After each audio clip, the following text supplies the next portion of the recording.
A 29 years old man will be the tallest man in the world, and him actually 8 feet 3 inches tall, and he is a Kurdish man.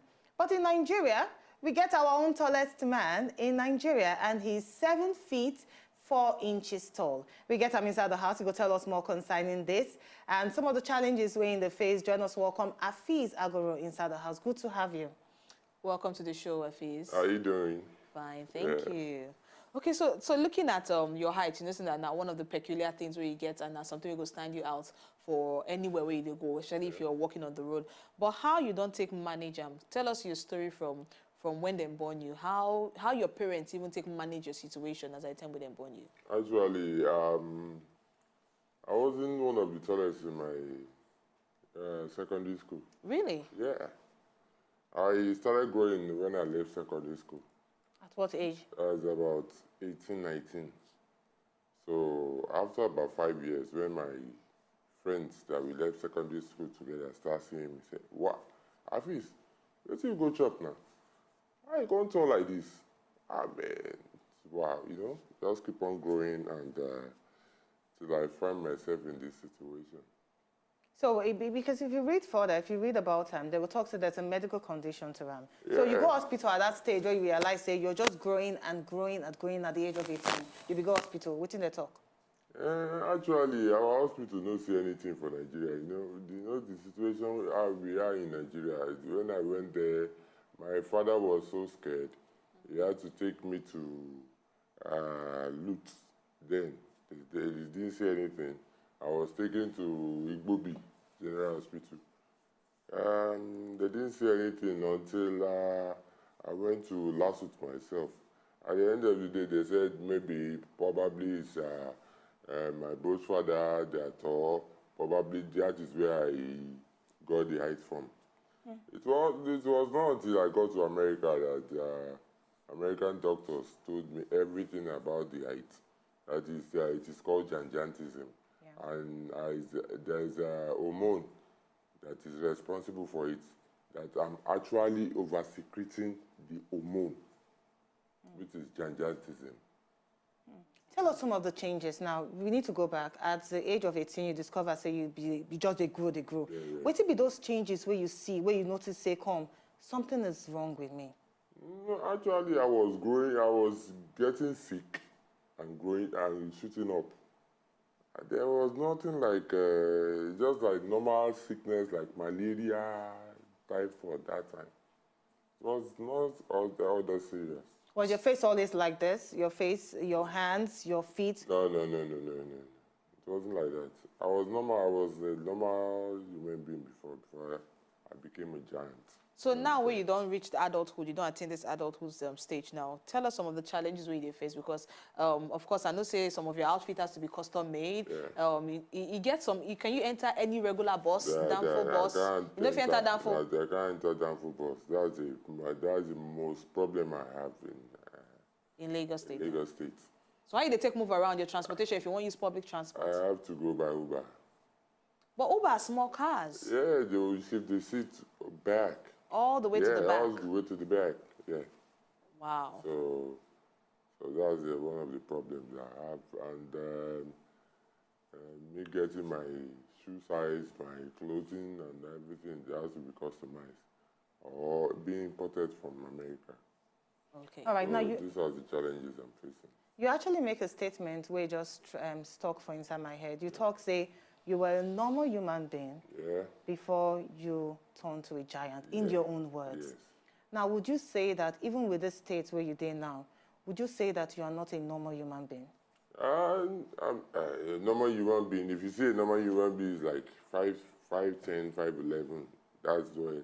But if you are getting to 6 feet, 6'4", 6'5", they consider you as a tall man. But when you are above 7 feet, you're a giant. You are not a human being anymore. You are a human being. I'm a human being. Okay. But I'm a giant. I'm a specially made being. So really, when you go to America, when you travel and they tell you this, your situation and the peculiarity about them, they tell you whether any cure day or is it something that is preventable if you get Pekin, the chances if you pass them. It is preventable, but It was not discovered earlier. Oh, so if you discover Nigeria, an early, you fit to prevent them. they can prevent it, but you know the kind of country we are. Our medical facility is backward, so there's nothing to detect all those things there. So had it been I was in America at that time, there was a drug they gave me now, thinking that it will actually stop. But I thank God today. So how is your social life now, as regards to your family, your friends, people that come around you? Very well. People take pictures with me. Anywhere I go to, I'm a superstar. Apart from being a superstar, because even superstars still need people where they feel call up to anytime where they're depressed. Even superstars still need people around them to make them happy rather than just take pictures. Yes. Do you get your family members, they always come around? Do they Very support well. you? They support me very well. Anything I want to do, they are always rally around me. So you talk say when you be the grow, so you just notice say you be the sick, and then when you sick you shoot up, you sick you shoot up. How you don't manage that that level of health in terms of the sicknesses where you face? Do you still have more health challenges? No, and how no. So your state of health is? It got to a certain stage. I think like 35 years old, I stopped getting sick and going and shooting up. So since then, I've not been getting ill or something like that. Okay, so your state of health now is top good. notch. I'm good. Top notch. So now I want to imagine how your living room, the kind of chair we get, because when you enter our studio, the first way you talk now, your chairs are this too chair. Very low, very low. You know, I have to look for something that is high, that I can sit down to be comfortable. Everything has to be high. So when we talk about let's talk about your family now. I mean, you get children, you get your... I'm not married yet. You're not married. Okay, so but people where they approach you, people you like, waiting did they tell you where they talk, where now Are you finding challenges in that particular area? No, I'm not finding challenges. People love me, but for now, I'm still searching for my choice. Now, Luchibi, they talk something about the chairs where they use for house. Yeah. Now, are your chairs custom made too? Are your beds custom made too? My bed is custom made, but I'm using a plastic chair in my room. Why plastic chair? Because it's high enough to contain me, and it's... What of the door of your house? Because a lot of houses where you enter, you need to bend. Yeah. So what of the door of your house? Your dining table? The door of my house is very high. What of the ceiling? Because a lot of houses nowadays, the ceiling too. Exactly, because the ceiling is always very close. Being customized to my eyes. Everything is being customized. It's an expensive lifestyle. Yeah, you know. So how do they manage the expenses? I mean, which lifestyle? How do they balance the lifestyle? Because actually, it's not by choice. Actually, it's not by option. I'm still staying in my father's house. Okay. And to manage the expenses, because things are not easily these days. The government of our country are not even supporting a brand like me, you know. If you go to America, you go to anywhere in the world, even the tallest man in the world. They have companies, they have government that are backing them up. But in this country, all our government officials are just fighting for their pockets. They're not. Did you talk about finances just now? Yeah. I just want to talk about, we know, say, even right now, we physically challenged people, they actually face a lot of discrimination in getting a job. Yeah. Even the tallest man in the world, too, in commerce I talk, say, in the face a lot of discrimination because it's tall, in getting a job. So as regards to finding money for yourself to put on top of the table, since you stay in your father's house, are you facing challenges in that? Because I read that you're a graduate. Yes, I'm a graduate. Yeah. You know, who want to employ me? Who want to employ person who go to a pass and slap him for face? Yeah? So it's difficult. And I do business. And I'm into modeling and acting. I do acting sometimes. I'm into modeling. And I have one or two things I'm doing that is bringing up money for me. Now, it has not been easy. Yeah, exactly. Like we talk about some of the disadvantages, but for some other people, they see them as advantage and blessing with this height of yours. Now, you don't try to do anything with the advantage, like because you know some sports they wear. Yeah, I play basketball. I actually play basketball during my secondary school days when I was in Polytechnic, and I even played. I used to play in Unilag. Why you stop? Because you say you used to. Yeah, no, the opportunities are not there. We were not there because when we were playing, we were looking for sponsorship to take us to America then. But it wasn't easy. Even a white man came for scouting. I was one of the people he chose to go. But it's because of of the greed of our coaches in Nigeria, the man never came back. So right now, would you, if you get the opportunity, if person with the watch now talks to you, okay, let me look for a way on how to help, or rather help your dream as regards to basketball, would you go back to playing basketball? At what age? At 43. Is it easy? My sister, I never play basketball again.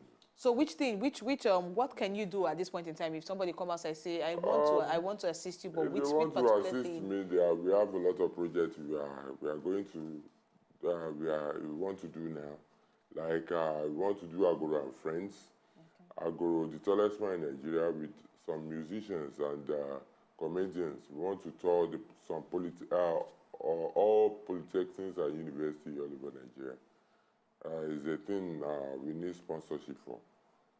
And I have my NGO that I want to pursue on tallest people, how to tell them about the disadvantages and the advantages of this site, you know, for early detection of the hormone, the gingivity hormone that we over-secreted.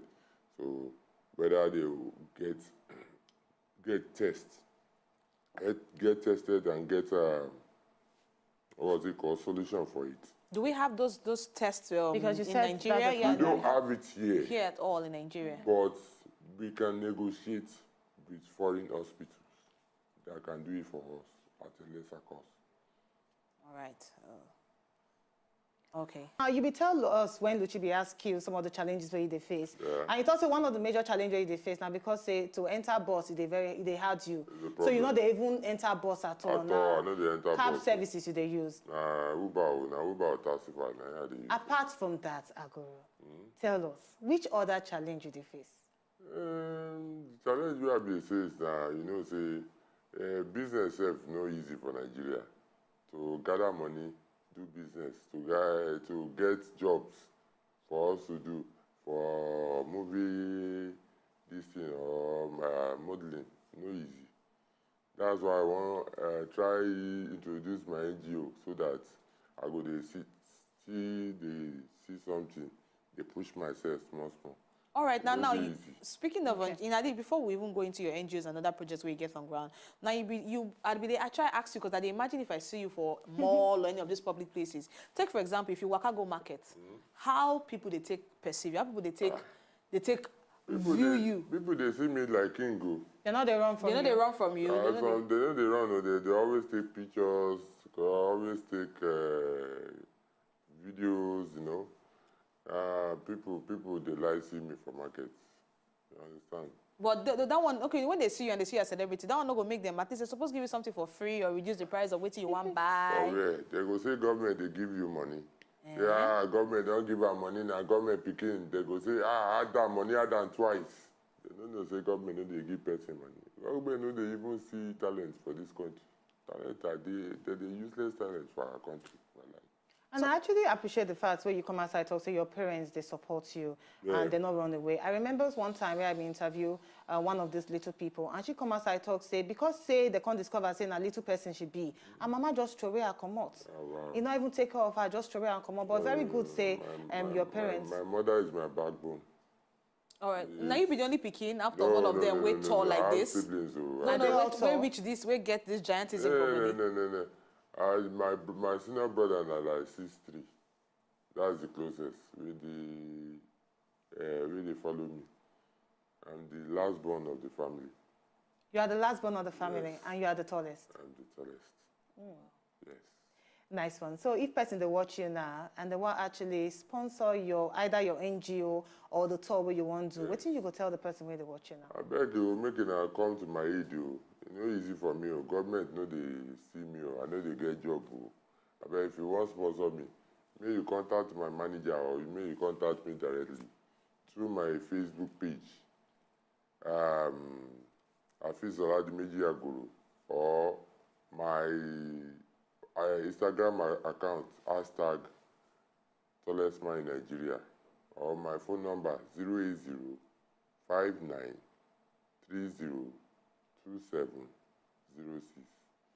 All right, try sponsor them if you can, because since you get an NGO, we go educate people more as regards to when you notice a particular trait on there for your pikin, where they make the pikin tall. So please sponsor them as come as I talk. Thank you so much, Mr. Hafis Agoro. So you entered our studio. Very nice that we don't get with you. And I want to, there was director and CEO of 101 Entertainment that hosted the tallest man in Nigeria yesterday. We are having plans to do a big event tomorrow, very soon. Very soon. Yes, his name is, they call him Professor. His name is Eis. He's a very good friend of mine. 101 Entertainment, baby. All right, if you want to know how tall he be, pictures there online. Follow him on top of Instagram at tallest man in Nigeria. To enjoy more of these our Ogbonge videos when you just watch, press this button to subscribe on top of our YouTube page. You go love am.